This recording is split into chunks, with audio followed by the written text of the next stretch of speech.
జై తెలంగాణ. నాకు తెలుసు మీకు ఆకలి అవుతుంది, నాకు ఆకలి అవుతుంది, కానీ ఒక 5-10 నిమిషాల్లో ముగించుకుందాం. మా తమ్ముడు సుమన్ కూడా అలిగిండు నా మీద. వాడు అలిగిండు, అందుకే మాట్లాడతాడు, అంతేనా?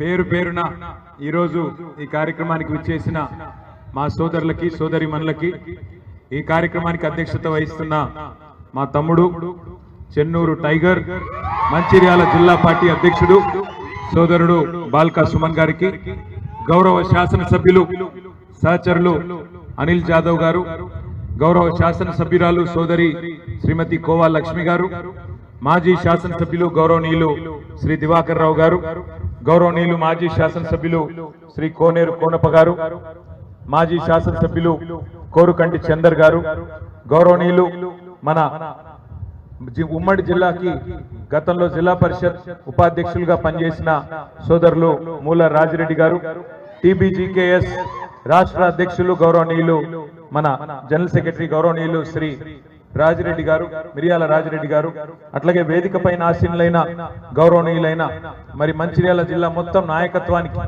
ఎవరెవరి పేరు చెప్పలేదు, ఆకలి అవుతుంది కాబట్టి ఎవరి పేరు చెప్తలేని ఏమనుకోవద్దని కోరుతూ, అట్లాగే మొన్ననే క్యాతనపల్లిలో ముఖ్యమంత్రి గారు, మంత్రి గారు, అట్లాగే రాష్ట్రంలో ఉన్న అధికార పార్టీ యొక్క కుట్రలన్నీ ఛేదించి దాదాపుగా 51 రోజులు మరి కుటుంబాలకు దూరంగా, ప్రలోభాలకు దూరంగా, కుట్రలను ఎదుర్కొంటూ, కుతంత్రాలను ఎదుర్కొంటూ తమ్ముడు సుమన్ని, రాజిరెడ్డి గారిని జైలుకు పంపిన మొక్కవోని దీక్షతో పోరాడి చివరికి ప్రజాస్వామ్యమే గెలిచే విధంగా పనిచేసిన మా క్యాతన్పల్లి సైనికులందరికీ పేరు పేరున హృదయపూర్వకంగా, అట్లాగే మా మున్సిపల్ చైర్పర్సన్ గారికి, అట్లాగే కౌన్సిలర్లకి, ఉపాధ్యక్షులకి ప్రత్యేకించి ఇక్కడ పొత్తు ధర్మాన్ని పాటించి పొత్తులో మరి మనకు ఇచ్చిన మాట ప్రకారం ఆనాడు మనతో నడిచిన communist party of India CPI party కౌన్సిలర్లకు, జిల్లా నాయకత్వానికి కూడా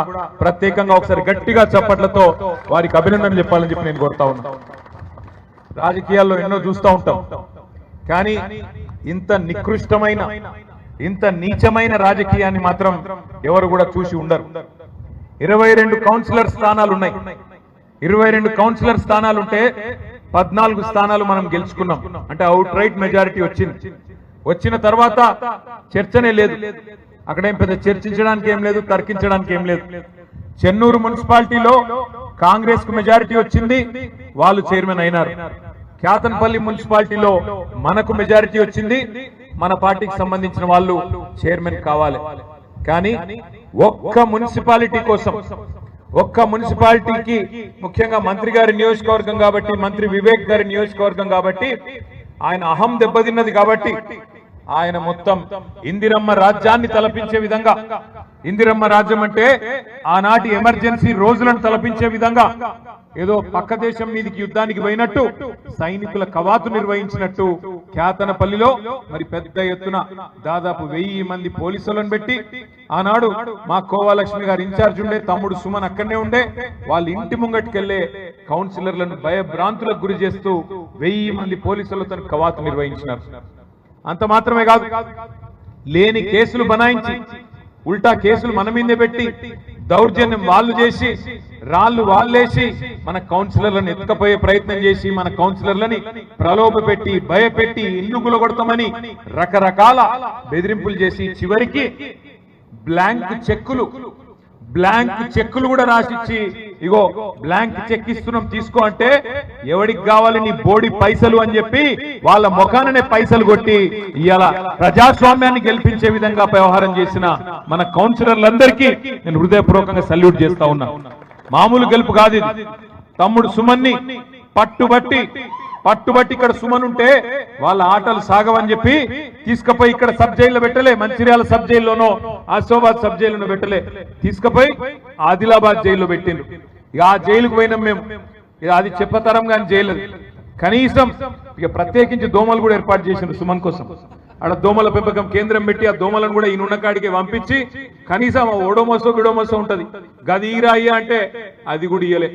ఆఖరికి టేబుల్ లేదు, ఫ్యాను లేదు, ఘోరాతి ఘోరమైన పరిస్థితుల్లో 16 రోజుల పాటు చివరికి ఆరోగ్యం దెబ్బతిని మందులు తెప్పియమంటే మందులు కూడా తెప్పియకుండా నీచాతి నీచంగా నికృష్టంగా ఒక మున్సిపాలిటీ కోసం నిజంగా సుమన్ని అడుక్కుంటే వివేక్ ఫోన్ చేసి తమ్మి జర నా ఇజ్జత్ పోతాంది జర ఇయ్యి అంటే మావాడే వారేస్తుండే. అది పెద్ద ముచ్చట కూడా కాదు, అది పెద్ద ముచ్చట కూడా కాదు. మాకు ఎన్నో చూసినాం గెలుపులు ఓటములు, కానీ ఇట్లా నీచమైన పని చేసినందుకు మా తమ్ముడు కూడా మొండిగా జిద్దుగా మేము పోయిన వాళ్ళందరికీ చెప్పిండు తమ్ముడు. జైలుకు పోతే ఆదిలాబాద్ జైలుకు పోతే మా అందరికి ధైర్యం చెప్పి ఏం చెప్పిండు తెలుసా? అన్నా నన్ను ఇక్కడ 16 రోజులు కాదు 20 రోజులు కాదు నేను ఉండమంటే ఇంకో సంవత్సరం ఉంటా, కానీ మీరు మా కౌన్సిలర్లకు ధైర్యం చెప్పండి, మా నాయకులకు ధైర్యం చెప్పండి, మా కార్యకర్తలకు ధైర్యం చెప్పండి. మీరు క్యాతన్పల్లి పోతారా లేకపోతే మా క్యాంపుకు పోతారా, పోయి వాళ్ళ మనోధైర్యాన్ని నింపండి అన్న, వాళ్ళని కాపాడండి, ప్రజాస్వామ్యాన్ని కాపాడండి. ప్రజలిచ్చిన తీర్పును కాలరాచే ప్రయత్నం చేస్తున్న కాంగ్రెస్ ను ఖచ్చితంగా బుద్ధి చెప్పే విధంగా మీరు మా వాళ్ళలో ధైర్యం నింపండి అని కోరిండు తప్ప వేరేదేమి కోరలేదు. వాస్తవానికి ఈ రోజు ఈ రాష్ట్రంలో జరుగుతున్న అరాచక రాజకీయం ఒక క్యాతన్పల్లిలోనే కాదు, రాష్ట్రమంతటా ఇదే నికృష్టమైన రాజకీయం చేస్తా ఉన్నారు. ఇక్కడికి మేము ఇప్పుడు ఈ పార్టీ ఆఫీస్కి వచ్చేందుకు ఇక్కడ మూల మీద మెయిన్ రోడ్ నుంచి దిగి లోపలికి వస్తున్నాం. దివాకర్ రావు గారు చూపెట్టిండ్రు, అక్కడ కుడిదిక్కు ఒక బిల్డింగ్ కూలిపోయి ఉన్నది. ఎవరది బిల్డింగ్ అని అడిగిన నేను, ఎందుకు కూలగొట్టిండ్రు, ఎవరది ఏమైంది అన్న అంటే దివాకర్ రావు గారు చెప్తున్నారు ఇది గవర్నమెంట్ ల్యాండ్ లో ఉంది అని చెప్పి. మరి ఆయన పేరేంది, డి అన్నయ్య అనే ఒక సోదరుడు మన పార్టీకి మద్దతుదారుడుగా ఉండడని చెప్పి సింగరేణి కార్మికుడు ఆయన. ఆయన ఇల్లు మొత్తం 4 అంతస్తులో 3 అంతస్తులో మొత్తం కుప్పగులగొట్టి. మరి ఎందుకు గులగొట్టిండ్రు అంటే అదంతా గవర్నమెంట్ ల్యాండ్ ఉందని గులగొట్టిండ్రు అన్నారు. పక్కన ఇళ్ళన్నీ మంచి కలకల్లాడుతున్నాయి, మరి వీటి సంగతి ఏంది అన్న. అవి కూలగొడతారట, అవి మాత్రం అట్లే ఉండాలన్నట, ఇది మాత్రం కూలగొడతారట. మీరు పోయేటప్పుడు మీరు కూడా చూడండి. అంటే ఇంత నీచమైన రాజకీయం. మన కౌన్సిలర్ గారు క్యాతన్పల్లిలో భూమాగౌడ్ గారు మన క్యాంప్ లో ఉంటే, ఈ భూమాగౌడ్ సాబ్ క్యాంప్ లో ఉంటే ఆయన ఇంటి మీదకి ఇక్కడ బుల్డోజర్ పంపించి కూలగొడతామని చెప్పి వచ్చి కొలతలు తీసుడు, బెదిరించుడు, నువ్వు రాకపోతే కాంగ్రెస్ పార్టీకి మద్దతు ఇవ్వకపోతే కూలగొడతామని ఆయనను బెదిరించుడు. ఎంత నికృష్టమైన రాజకీయం అంటే, మంత్రి గారు ఉన్నారు, ఎంపీ గారు ఉన్నారు కౌన్సిల్ హాల్లో, మన మహిళా కౌన్సిలర్లతో కాంగ్రెస్ కౌన్సిలర్లు వచ్చి అసభ్యంగా ప్రవర్తిస్తే చిరునవ్వులు చిందిస్తూ కూర్చున్నాడు తప్ప మంత్రి గారు ఎంపీ గారు కనీసం వాళ్ళని ఆపే ప్రయత్నం కూడా చేయలే. ఇంత గలీజు రాజకీయం, మన వాళ్ళ చేయిలు పట్టుకోవడం, మన వాళ్ళతో అసభ్యంగా ప్రవర్తించడం, ఇంత నికృష్టమైన రాజకీయం చేసి మరి వాళ్ళు ఏం సాధిస్తాం అనుకుంటున్నారో నాకైతే అర్థం కావట్లేదు. ఒకటి మాత్రం పక్కా, మొన్న ముఖ్యమంత్రి గారు ఇప్పుడే మా అనిల్ జాదవ్ గారు చెప్పినట్టు ఉమ్మడి ఆదిలాబాద్ జిల్లాలోని బోత్ నియోజకవర్గానికి వచ్చిండు. అక్కడ ఆయన మాట్లాడిన మాటలు ఒక్కసారి మీరు వినండి. ఏమంటాడు ఆయన? ఎంత పెద్ద కండలు తిరిగిన పైల్వాన్ అయినా 3 నెలల పిల్లలు ఉట్టియలేడు కదా, 9 నెలలు పడుతుంది కదా అంటాడు ముఖ్యమంత్రి గారు. ఒక ముఖ్యమంత్రి నోట్లోకి వెళ్ళి రావాల్సిన మాట నేను ఇది. 3 నెలలకు పిల్లలు ఉంటారని మాకు తెలియదా? ప్రజలకు తెలియదా? రైతులకు తెలియదా? మా తమ్ముళ్ళకు తెలియదా? మహిళలకు తెలియదా? ఈ రాష్ట్రంలో వృద్ధులకు తెలియదా? 3 నెలలు కాదు కదా, నువ్వే చెప్తీవు కదా. ఆనాడు పిసిసి అధ్యక్షుడిగా నువ్వు, ఈరోజు ఉప ముఖ్యమంత్రిగా ఆనాడు సిఎల్పి లీడర్ గా ఉన్న బట్టి విక్రమార్క గారు, మీరిద్దరే కదా సంతకాలు పెట్టింది, మీరిద్దరే కదా గ్యారంటీ కార్డులు అని చెప్పి ఇంటింటికి మంచింది, మీరిద్దరే కదా జేమ్స్ బాండ్ లెక్క బాండ్ పేపర్ల మీద సంతకాలు పెట్టింది. పెట్టి ఏం చెప్పిండ్రు మీరు? 100 రోజుల్లో 6 గ్యారంటీలు అమలు చేస్తాం, అటు సూర్యుడు ఇటు ఓడిచినా ఇటు సూర్యుడు అటు ఓడిచినా అమలు చేసి తీరుతాం అని చెప్పిండ్రా లేదా? 100 రోజుల్లోనే అన్ని చేస్తామని చెప్పారు. అదొక్కటే కాదు, నవంబర్లో తీసుకుంటే 2000, డిసెంబర్లో తీసుకుంటే 4000, నవంబర్లో తీసుకుంటే రైతు బంధు 10,000 వస్తుంది, డిసెంబర్లో తీసుకుంటే 15,000 వస్తుంది అని చెప్పి నమ్మబలికి మరి గద్దెనెక్కింది మీరు. 3 నెలల పిల్లలు పుట్టారంటున్న ముఖ్యమంత్రి గారు 30 నెలలు అవుతుంది. మరి ఇప్పుడు పిల్లలు పుట్టకపోతే నీకేం పేరు పెట్టాలి, నేనేమని పిలవాలని చెప్పి నేను అడుగుతా ఉన్నా. 30 నెలలు అయింది కదా, 30 నెలలకు కూడా మరి 6 గ్యారెంటీలు అమలు కాకపోతే నేను ఏమనాలి, ఏమనుకోవాలి? నేనేం అంటలేను, ఏమనుకోవాలని మిమ్మల్ని అడుగుతున్నాను. నేను అంటలేను రా భయ్య, అంటే ఏదో బాధ. ఈ మధ్యన నేను ఆయన తిడితే కూడా మా సుమన్కే నచ్చలేదు. నువ్వు తిట్టకన్నా మేము తిడతాం కదా అంటూ. అంటే ఏమైందంటే ఇలా రాష్ట్రంలో ఎంత గలీజ్ రాజకీయం అయిపోయిందంటే, ముఖ్యమంత్రి లెక్క లేడు, మంత్రి లెక్క లేడు, ఎమ్మెల్యేలు లెక్క లేరు. మొత్తం ఒకటే దుకాణం తెరుచుకొని కూర్చున్నారు ఎక్కడోడు అక్కడ. ఎక్కడ దాచుకో దోచుకో స్కీమ్ నడుస్తాను. దోచుకో దాచుకో, ఇక్కడ దోచుకోవాలి మొత్తానికి మొత్తంగా, ఎక్కడ ఏది దొరికితే దాన్ని దోచుకోవాలి, తీసుకుపోయి దాచుకోవాలి. ఎంత సిగ్గుచేటంటే దోచుకో ఉత్తగానే అంటలేను నేను. ఇవాళ ముఖ్యమంత్రి గారి కుటుంబం, ముఖ్యమంత్రి గారి మొత్తం కుటుంబం సకుటుంబ సపరివార సమేతంగా రాష్ట్రంలో ఎక్కడికక్కడ బ్రహ్మాండమైన దోపిడీకి తెరదీసినారు. మన సింగరేణిలో ఇవాళ సింగరేణి సంస్థను నడుపుతున్నది ఏ మంత్రి గారో లేకపోతే ఇక్కడ ఉన్న అధికారులు కాదు. ఇక్కడ ముఖ్యమంత్రి గారి కుటుంబంలో ఆయన బావమరిది సృజన్ రెడ్డి కనుసన్నల్లో సింగరేణిలోని ప్రతి కాంట్రాక్టు ఇక్కడ ఆయన్నే చూస్తా ఉన్నాడు. మీకు తెలుసు, సింగరేణిలో భారతదేశంలో ఎక్కడా లేని విధంగా సైట్ విజిటేషన్ సర్టిఫికెట్ అని కొత్త స్కీమ్ పెట్టింది. అంటే ఏంటంటే ఎరికేనా, సింగరేణి లెవెల్లో టెండర్ వేయాలంటే సైట్ విజిట్ కు రావన్నట్టు. వాడు జార్ఖండోడు కావచ్చు, బెంగాలోడు కావచ్చు, మహారాష్ట్రోడు కావచ్చు, తమిళనాడు కావచ్చు, దేశంలో ఎక్కడున్నాడు అని కావచ్చు, ప్రపంచంలో ఎక్కడోడన్నా కావచ్చు, వాడు సింగరేణికి రావాలి. వచ్చి ఏం చేయాలి, సైట్ విజిట్ చేయాలి. చేసినాక ఏం చేయాలి, ఇక్కడ ఉన్న వాళ్ళకు సంతకం పెట్టి ఇవ్వాలి. ఏమని, అయ్యా ఇగో ఇది నా పేరు, ఇది నా వివరం అని రాసి ఇవ్వాలి. తర్వాత వీళ్ళు ఏం చేస్తారు, ఆయనకు ఫోన్ చేస్తారు. ఫోన్ చేసి నేను ముఖ్యమంత్రి బామ్మరిది మాట్లాడుతున్నా, నువ్వు టెండర్ వేయొద్దు అని వీడు హుంకరిస్తాడు. ఆయన ఇంటే ఓకే, వినకపోతే ఆ సర్టిఫికెట్ ఇయ్యరు. ఆ సైట్ విజిట్ సర్టిఫికెట్ ఎవరు ఇవ్వాలి, నువ్వు విజిట్ చేసినట్టు సింగరేణి సంస్థ ఇవ్వాలి. మరి వాళ్ళు వినకపోతే, మాట వినకపోతే, మేము చెప్పినట్టు లొంగకపోతే మీకు ఆ సర్టిఫికెట్ ఇయ్యమని చెప్పి ఇవాళ కుంభకోణాలకు తెరలేపిందే ముఖ్యమంత్రి గారి కుటుంబం. సృజన్ రెడ్డి అని ముఖ్యమంత్రి గారి బావమరిది ఇవాళ మొత్తం సైట్ విజిటేషన్ సర్టిఫికెట్ అడ్డం పెట్టుకొని సింగరేణిలో వేల కోట్ల కుంభకోణానికి పాల్పడితే దాని మీద ముఖ్యమంత్రి మాట్లాడాడు, ఉప ముఖ్యమంత్రి మాట్లాడాడు, మంత్రి గారు అంతకంటే మాట్లాడరు. కానీ దేని మీద మాట్లాడుతున్నారు, ఎంత సిగ్గుచేటు. ఇక్కడున్న మా తమ్ముళ్ళు అడుగుతున్నారు, అన్నా మెడికల్ బోర్డు గురించి మాట్లాడు, ఇన్వాలిడేషన్ గురించి మాట్లాడు. ఆనాడు కేసీఆర్ గారి ప్రభుత్వంలో 16,000 మందికి మనం మెడికల్ బోర్డు ద్వారా వారసత్వ ఉద్యోగాలకు ఏదో కోర్టు చిక్కుంటే ఈ రకంగా ఇవ్వడం జరిగింది. కానీ ఇవాళ ఏమైతుంది, సింగరేణిలో వారసత్వ ఉద్యోగాలు ఇవ్వకపోగా, మెడికల్ బోర్డు పెట్టకపోగా, ఇంకా మీదికెళ్ళి ఉప ముఖ్యమంత్రి గారు శాసన మండలిలో స్టేట్మెంట్ ఇచ్చిండు.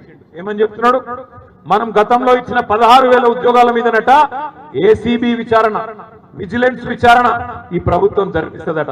నేను దమ్ముంటే ముఖ్యమంత్రిని, మంత్రిని అడుగుతా ఉన్నాం, ఉప ముఖ్యమంత్రి గారిని అడుగుతా ఉన్నాం, దమ్ముంటే నీ బావమరిది సృజన్ రెడ్డి మీద వెంటనే ఒక సిట్ అయి ఏసీబీ ఎంక్వైరీ అయ్యి, ఎవడు దొంగనో ఎవడు దొంగతనం చేసినో బయటకు వస్తుంది.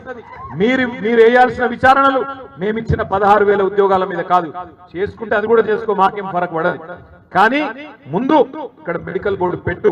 మా తమ్ముళ్ళకి వేలాది మంది ఎవరైతే ఎదురు చూస్తా ఉన్నారో వాళ్ళ కోసం పెట్టాలి. పెట్టకపోతే తప్పకుండా సింగరేణి ప్రధాన కార్యాలయాన్ని కూడా బీఆర్ఎస్ తరఫున ముట్టడిస్తామని చెప్పి కూడా వారిని హెచ్చరిస్తా ఉన్నారు. మీరందరూ కదిలి రావాలి. ఖచ్చితంగా ప్రతి బొగ్గు గనిలో కూడా మళ్ళీ అగ్గి మండిస్తాం, వదిలిపెట్టం. ఇంకా కొంతమంది మాట్లాడుతా ఉన్నారు సింగరేణిలో సమస్యలు ఉన్నాయి. నేను ఒక మాట అడుగుతా, ఏమనుకోవద్దు తమ్ముళ్ళు మీరు కూడా. సింగరేణి బెల్ట్ మొత్తం మమ్మల్ని ఒడగొట్టి ఇలా ఈ బ్యానర్లు పట్టుకుంటే ఏమొస్తుందా నాకు అర్థం కాదు. గాడిదలకు కట్టేసి ఆవులకు పాలు పెడితే పాలు వస్తాయా? చెన్నూరులో ఒడగొడితిరి, మంచిర్యాలలో ఒడగొడితిరి, రామగుండంలో ఒడగొడితిరి, భూపాలపల్లి ఒడగొడితిరి, అంత బెల్లంపల్లిలో ఒడగొడితిరి. అంతటి ఒడగొట్టి ఇవాళ కత్తి వానికిచ్చి యుద్ధం మీరు చేయరంటే ఏం చేయాలి మరి? కేసీఆర్ చేసినప్పుడేమో బ్రహ్మాండంగా సింగరేణి కార్మికులకు బోనస్ ఇచ్చి, ఫిట్మెంట్ ఇచ్చి, మీకు ఇచ్చిన 10 వాగ్దానాల్లో 9 అమలు చేసి బ్రహ్మాండంగా మిమ్మల్ని కడుపులో పెట్టుకొని చూసుకుంటే మా వాళ్ళనేమో ఇంటికి పంపిస్తారు. ఇవాళనేమో ఇక్కడ కాగితాలు పట్టుకొని నిలబడతారు. ఏం చేయాలి మరి? కత్తి వానికిచ్చి యుద్ధం మమ్మల్ని చేయమంటే ఇది ఎక్కడ న్యాయం తమ్మి? ఇవాళ కేసీఆర్ అన్నా మీరెక్కడ, బీఆర్ఎస్ వాళ్ళు కొట్లాడాలి, బరాబర్ కొట్లాడతాం. కానీ కలిసి రండి, కదిలి రండి. మీరు ఇక్కడ గెలిపించిన ఎమ్మెల్యేలను ఫస్ట్ కళ్ళబట్టి నిలదీయండి. ఏం దిక్తుండ్రు మీ ఎమ్మెల్యేలు? ఏం దిక్తుండ్రు మీ చెన్నూరు మంత్రి? ఏం చేస్తుండ్రు మీ మంచిర్యాల ఎమ్మెల్యే? ఏం చేస్తుండ్రు మీ బెల్లంపల్లి ఎమ్మెల్యే? పట్టుకొని అడుగును ముందు. ఇదేనా వాళ్ళు ఇచ్చిన మాటలు? అభయహస్తం మేనిఫెస్టో అన్నారు. సింగరేణి గురించి తీయటపుల్లటి మాటలు చెప్పిండ్రు. ఇలా అభయహస్తం మేనిఫెస్టో భస్మాసుర హస్తం అయింది. మీ నెత్తి మీద మీరే చేయి పెట్టుకొని బూడిదయ్యే పరిస్థితి వచ్చింది. అందుకే నేను అంటున్నా, ఓటేసేటప్పుడు కేసీఆర్ గారు చెప్పిండు, చిల్కకు చెప్పినట్టు చెప్పిండు. ఏం చెప్పిండు? రైతు బంధుకు రామ్ అవుతుంది, దళిత బంధుకు జై భీమ్ అవుతుంది, మిగిలినది మొత్తం తెలంగాణను అమ్మకదొప్పుతారని చెప్పిండు. విన్నామా మనం? మీరు వినలే. ఈ జిల్లాలో ఈయనకు ఏమైంది? ఇవాళ భస్మాసురాస్తం వచ్చింది. ఈ దరిద్రం ఎప్పుడు పోతుందా అని చెప్పి ఎదురు చూసే రోజులు వచ్చినాయి. ఇంకొక 2-2.5 ఏళ్ళు ఇల్లే ఉంటారు. మనం భరించాలి. ఒకసారి తప్పు చేస్తే 5 ఏళ్ళు భరించక తప్పదు. అందుకే బాయిలో పడుతున్నామా, బొందల పడుతున్నామా ఏ చూసుకోకుండా ఎలక్షన్ రాగానే ఆగమాగమురికి అడ్డమైన వాళ్ళకి ఓట్లేస్తే ఇదే అవుతుంది. దయచేసి నేను మా సోదరులను కూడా కోరుతా ఉన్నా, నిరాశ పడకండి. గల్లా బట్టి నిలదీసి ఖచ్చితంగా మళ్ళీ బోర్డు పెట్టించి మీకు ఉద్యోగాలు ఇప్పించే బాధ్యత కూడా మేమే తీసుకుంటాం. తప్పకుండా మీకోసం కొట్లాడతాం. కానీ మీరు నిండు గెలిపించిన ఎమ్మెల్యేలను మీరు అడగండి, పోయి రిప్రజెంట్ చేయండి, గట్టిగా అడగండి. వారసత్వ ఉద్యోగాలు అట్లాగే కొన్ని పేర్ల విషయంలో కూడా కొంత ఆ మారు పేర్ల విషయం కూడా ఉంది. ఇవన్నిటినీ కూడా తప్పకుండా పరిష్కారం జరగాలి అంటే మీరు మాకు అండగా నిలబడండి. మా తమ్ముడు సుమన్ నాయకత్వంలో, మా రాజిరెడ్డి గారి నాయకత్వంలో, మొత్తం టీబీజీకేఎస్ ఆధ్వర్యంలో, అదేవిధంగా బీఆర్ఎస్ పార్టీ ఆధ్వర్యంలో ప్రతి బొగ్గుగనిలో ప్రతి డివిజన్ లో తప్పకుండా మేము గల్లమెత్తుతాం. మీరు మాతో కలిసి రండి. ఈ ప్రభుత్వం ఇవాళ ఇస్తున్న మాటలు మరి మాటలు ఇస్తున్న హామీలు చూస్తే నవ్వాలనో ఏడవాలనో తెలుస్తలేదు. మింగ మెతుకులేదు కానీ మీసాలకు సంపెంగ నూనె పెట్టినట్టు వెనకటికేవడం.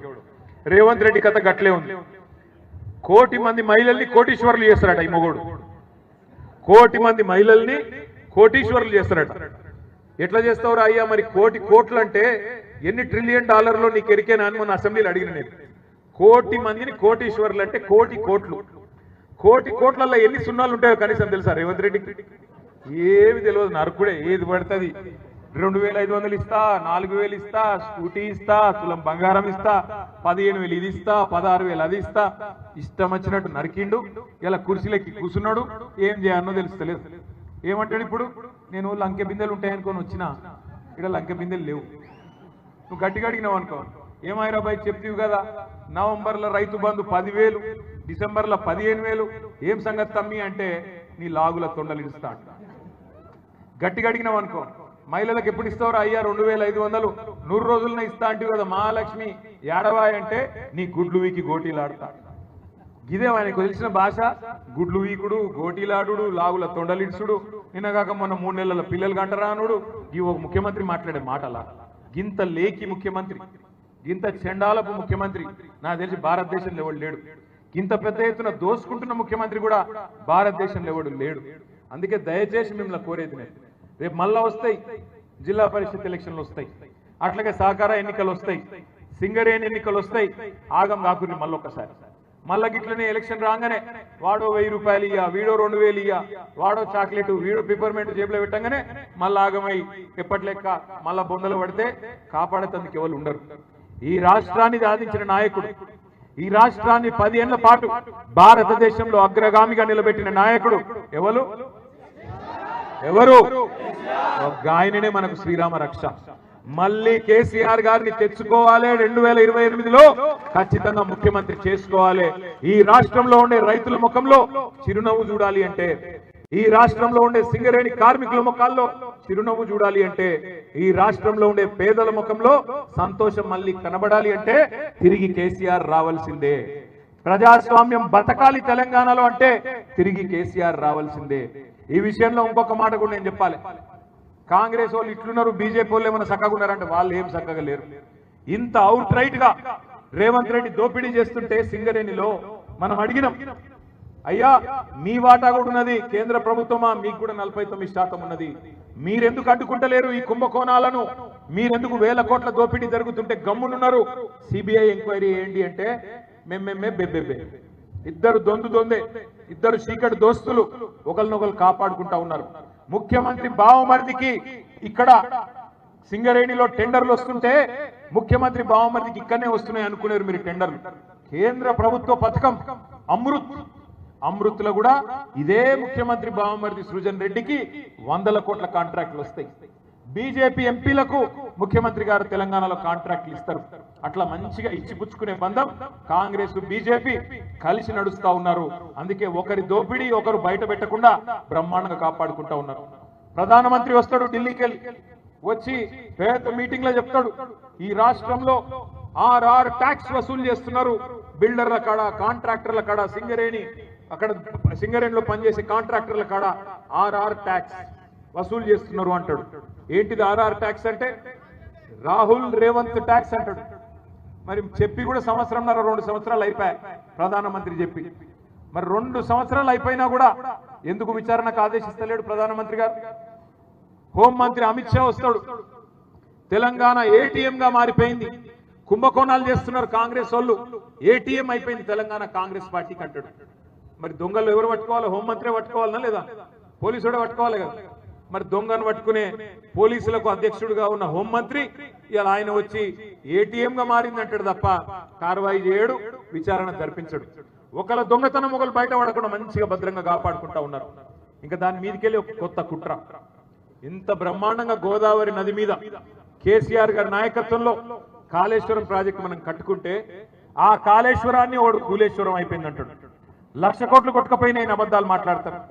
లక్షల కోట్లు అప్పైపోయింది తెలంగాణలో అని చెప్పి తప్పుడు మాటలు మాట్లాడతారు. ఇట్లా ప్రజలను ఇంకా కూడా 2.5 సంవత్సరాలు గడిచిన తర్వాత కూడా 3 బడ్జెట్లు ప్రవేశపెట్టిన తర్వాత కూడా 3 నెలల్లో అమలు చేస్తామన్న హామీలు అమలు చేయకపోగా ఇంకా కూడా ప్రజలను మళ్ళీ బుకాయించే ప్రయత్నం చేస్తా ఉన్నారు కాంగ్రెస్ బీజేపీ 2 పార్టీలు కలిసి. కాళేశ్వరాన్ని ఇవాళ కూలేశ్వరం అయిపోయిందంటున్న సన్నాసులు నేను అడుగుతా ఉన్నా, 2014 ముందు తెలంగాణలో పండిన పంట ఎంత? 2021-22లో పండిన పంట ఎంత? కాంగ్రెస్ ప్రభుత్వం ఉన్నప్పుడు ఆనాడు తెలంగాణ ప్రాంతంలో 2014 ముందు దుర్భిక్షమైన పరిస్థితులు ఉన్న మాట వాస్తవం కాదా? తెలంగాణలో పంటలు ఎండిపోయి నీళ్లు లేక ఆఖరికి బోర్ల మీద ఆధారపడ్డ రైతులు బొక్కబోర్ల పడ్డ మాట వాస్తవం కాదా? తెలంగాణలో ఆనాడు 24 లక్షల మెట్రిక్ టన్నులు పండే పరిస్థితి నుంచి కేసీఆర్ వచ్చినాక 1,50,00,000 మెట్రిక్ టన్నులు పండిన మాట వాస్తవం కాదా? భారతదేశం మొత్తంలోనే పంజాబ్ ను హర్యానాను తలదన్ని నెంబర్ 1 రాష్ట్రంగా తెలంగాణ నిలిచిన మాట వాస్తవం కాదా? ఇది కాళేశ్వరం పుణ్యం కాదా? ఇలా మాట్లాడుతున్నారు. ఇక్కడికి వచ్చి ఆదిలాబాద్ జిల్లాకు వచ్చి తుమ్మిడి అట్టి కడతాం. ఎక్కడ కడతావు కనీసం ఐడియా ఉందా? డిపిఆర్ ఉందా? పక్కన మహారాష్ట్రతో ఒప్పందం అయిందా? ఎన్ని మీటర్లకు కనీసం అంగీకారం అయిందా? ఏది లేదు. బడ్జెట్ లో పెట్టింది 52 కోట్లు, కానీ కడతాం ఏక్తాం పీక్తాం అని మాటలు మాత్రం కోటలు దాటుతా ఉన్నాయి. బడ్జెట్ చూస్తే మనం మీరు చూడండి కావాలంటే జర్నలిస్ట్ మిత్రులు, 52 కోట్లు మాత్రమే పెట్టినారు. మరి 52 కోట్లతో ఎన్ని సంవత్సరాలు కడతారు? 100 సంవత్సరాలు కడతారా? 1000 సంవత్సరాలు కడతారా? ఇట్లనే మాటలతోనే టైం పాస్ చేస్తారా? ప్రభుత్వం చెప్పాలి. కడతామని బిల్డప్ తప్ప ఇంతవరకు అతి లేదు, గతి లేదు. ఒకటి మాత్రం వాస్తవం, కాళేశ్వరం కట్టింది మరి తెలంగాణకు న్యాయం చేయడానికి, తెలంగాణకు లాభం చేయడానికి. సింగరేణిని లాభాల బాటలు నడిపింది, కార్మికులకు బోనస్లు ఇచ్చింది, బ్రహ్మాండంగా సింగరేణిలో వారసత్వ ఉద్యోగాలు ఇచ్చింది ఈ రాష్ట్ర ప్రజలు, ముఖ్యంగా సింగరేణి కార్మికుల సంక్షేమం కోసం. అట్లాగే 10 ఏళ్ల పాటు తెలంగాణని అపురూపంగా నడిపింది కూడా, అద్భుతంగా అన్ని రంగాల్లో ముందుకు తీసుకొని పోయింది కూడా కేసీఆర్ నాయకత్వం. ఇవాళ మా సుమన్ ఓడిపోకపోయి ఉంటే, మా దివాకరన్ ఓడిపోకపోయి ఉంటే, మా చంద్రన్న ఓడిపోకపోయి ఉంటే ఇప్పటికే మనకు 4,000 పెన్షన్ ఎప్పుడో వస్తుండే. కేసీఆర్ గారి ప్రభుత్వమే వచ్చుంటే 4,000 పెన్షన్ ఎప్పుడో వస్తుండే. కేసీఆర్ ప్రభుత్వమే వచ్చుంటే ఇచ్చిన మాట ప్రకారం దివ్యాంగులకి 6,000 పెన్షన్ వస్తుండే ఈ పాటికి. కేసీఆర్ ప్రభుత్వం వచ్చింటే మీరు ఇట్లా బోర్డులు పట్టుకొని నిలబడే పరిస్థితి ఉండకపోతుండే, మీ ఉద్యోగాలు మీకు ఎప్పుడో వస్తుండే. కేసీఆర్ ప్రభుత్వమే వచ్చుంటే 15,000 రైతు బంధు ఎప్పుడో మీకు వచ్చేది. ఎందుకంటే రైతు బంధు పెట్టిందే కేసీఆర్ కదా. అందుకే నేను అంటున్నా, దయచేసి ఆలోచించండి. మొన్న క్యాతనపల్లిలో ఏ ప్రజాస్వామిక స్ఫూర్తినైతే మా క్యాతనపల్లి సోదరులు సోదరిమణులు చూపెట్టినారో అదే స్ఫూర్తి భవిష్యత్తులో కూడా తప్పకుండా మీరు చూపాలి. ఎప్పుడు ఎన్నికలు వచ్చినా, జిల్లా పరిషత్ ఎన్నిక వచ్చినా, సింగరేణి ఎన్నిక వచ్చినా, మున్సిపల్ ఎన్నికలు అంటే అయిపోయినాయి, ఇంకా ఏమైనా అడుగు పొడుగు మున్సిపాలిటీలు ఎక్కడైనా మిగిలి ఉంటే అవి వచ్చినా, సహకార వ్యవస్థలో వచ్చే ఎన్నికలు వచ్చినా తప్పకుండా ఒకటే గుర్తుపెట్టుకోండి, ఈ రోజు ఈ రాష్ట్రానికి శ్రీరామ రక్ష కేసీఆర్ గారి నాయకత్వం. తప్పకుండా నాకైతే విశ్వాసం ఉంది, మళ్ళీ తొందరలోనే మనకు మంచి రోజులు వస్తాయి. 2028లోనే మంచిర్యాల జిల్లాలో తప్పకుండా అన్ని నియోజకవర్గాల్లో మళ్ళీ గులాబీ జెండాను ఎగురుతుంది. ఇక్కడికి వచ్చే ముందు ఇక్కడికి రావడం నాకు ఆలస్యమైంది. ఎందుకు ఆలస్యమైంది అంటే మధ్యలో ఇవాళ చాలా పెళ్లిళ్ళు ఉండే, తప్పని పరిస్థితుల్లో ఎక్కడికక్కడ ఎమ్మెల్యేలు ఆపితే నాకు తప్పలేదు. అట్లాగే మనం కట్టిన మెడికల్ కాలేజ్, మన మంచిర్యాలలో మనం కట్టిన మెడికల్ కాలేజ్ 38 ఎకరాల్లో అద్భుతంగా మెడికల్ కాలేజు మనం మంచిర్యాల శివార్లలో కట్టుకున్నాం. 11 ఎకరాల్లో అద్భుతమైన హాస్పిటల్. ఎన్నడన్నా కలగన్నారా మంచిర్యాల ప్రజలు? మా మంచిర్యాల జిల్లా అవుతుందని, ఈ జిల్లాకు ఒక మెడికల్ కాలేజ్ వస్తుందని, ఈ జిల్లాకు ఒక నర్సింగ్ కాలేజ్ వస్తుందని, ఈ జిల్లాలో ఇన్ని అద్భుతాలు జరుగుతాయని ఎన్నడన్న కలగన్నారా? సింగరేణిని అద్భుతంగా లాభాల బాటలో నడిపింది కేసీఆర్ గారు. ఇవన్నీ కూడా కళ్ళ ముందు కనబడుతూ ఉండగా ఆనాడు కొన్ని దొంగ మాటలు నమ్మి మనం మోసపోయినాం. భవిష్యత్తులో మళ్ళీ అట్లా జరగకూడదు అంటే ఇగో ఇట్లాంటి నాయకులు, మన బంగారు నాయకత్వం ఇక్కడ ఉన్నది, వాళ్ళందరినీ తప్పకుండా మళ్ళీ భవిష్యత్తులో సింగరేణిలో ఇండ్లు కట్టుకున్న వారికి జీవో 76 ద్వారా పట్టాలు ఇవ్వాలి. జీవో నేను ఇచ్చినట్టయితే మా ఇస్తుంది, కానీ జీవో నేను ఇవ్వలేను. మనం ఇచ్చిన జీవోని అమలు చేస్తలేదు. వాళ్ళు ఏది చేయరు తమ్మి, మీరు సింగరేణిలో గెలిపియండి, సింగరేణిలో ఉన్న గుర్తింపు సంఘాన్ని తీసి అవతల వారేసి మళ్ళీ టీబీజీ కేసు తీసుకురండి, అప్పుడు అన్ని సెట్ అవుతాయి. అంతేగాని మనం ఇట్లా కత్తివానికి ఇచ్చి యుద్ధం మనం చేయమంటే బేకారు. ఇప్పుడు ఎవరు మనం ఉన్నామా? సింగరేణిలో లేం కదా. మరి సింగరేణిలో మళ్ళీ కనీసం అక్కడనే తీసుకురండి. 3-4 నెలలు ఎలక్షన్ ఉందట, టీబీజీ కేసు గెలిపియండి. అన్ని డివిజన్లలో టీబీజీ కేసు ఏకపక్షంగా గెలుచుకొస్తే అప్పుడు ఆటోమేటిక్ గా సింగరేణిలో కూడా భయపడతారు. అంతేగాని అట్లా కాదు ఇట్లా అంటే మనం ఎవరికో జీవో ఇచ్చినాం నువ్వు అమలు చేయండి, వాడెందుకు చేస్తాడు? వాడి మెడ మీద కత్తి పెట్టి అడగాలంటే టీబీజీ కేసు గెలవాలి. దయచేసి మళ్ళొక్కసారి నేను విజ్ఞప్తి చేస్తా ఉన్నా, ఇప్పటికీ బాగా ఆలస్యమైంది. తమ్ముడు సుమన్ గాని మిగతా నాయకత్వం, మంచిర్యాల జిల్లా నాయకత్వం నన్ను మన్నించాలి. సుమన్ కూడా అలగొద్దు, ఎందుకంటే ఆలస్యంగా వచ్చినా అలిగిండు. ఆడ చిన్నయ్య గారి బిడ్డ పెళ్ళుండే, దాంతోపాటు మధ్యలో మెడికల్ కాలేజ్ కూడా. ఎందుకంటే వీళ్ళకి అలవాటు కాంగ్రెస్ వాళ్ళకి, మనం కట్టిన బిల్డింగ్లకు ఆయన రంగులు పూసి రిబ్బన్ కట్ చేసి మేమే కట్టినామని చెప్తారు లంగల్ వాళ్ళు. అందుకే మనది మనం కట్టినమని చెప్పుకోవాలి కనీసం అని చెప్పి దివాకర్ అన్న చెప్పి అటుకు పోయిన తప్ప వేరే ఉద్దేశం కాదు. మళ్ళొక్కసారి మా కేతనపల్లి దయచేసి మీ ఇక్కడ వేదిక మీద ఉన్న నాయకులకు నా ప్రార్థన, మీరందరూ ఆగమాగం చేయకుండ్రి. నేను మెయిన్ గా వచ్చింది కేతనపల్లి మున్సిపల్ చైర్పర్సన్ గారిని, కౌన్సిలర్లకు సన్మానం చేసినందుకు. అది సభ్యంగా అయ్యేటట్టు చేయండి, ఎందుకంటే వాళ్ళు మామూలు కాదు. కోట్ల ప్రలోభాలు పెడితే కూడా లొంగలేదు, కోట్ల రూపాయలు ఇస్తామంటే లొంగలేదు. అట్లాంటి వాళ్ళకు ఒకసారి గట్టిగా చప్పట్లతో హృదయపూర్వకంగా అభినందనలు తెలియజేస్తూ మళ్ళొకసారి ఆలస్యంగా వచ్చినందుకు మన్నించాలని కోరుతూ, తప్పకుండా మంచిర్యాలలో మళ్ళీ గులాబీ జెండా ఎగరాలని ఆకాంక్షిస్తూ పేరు పేరున అందరికీ నమస్కారం.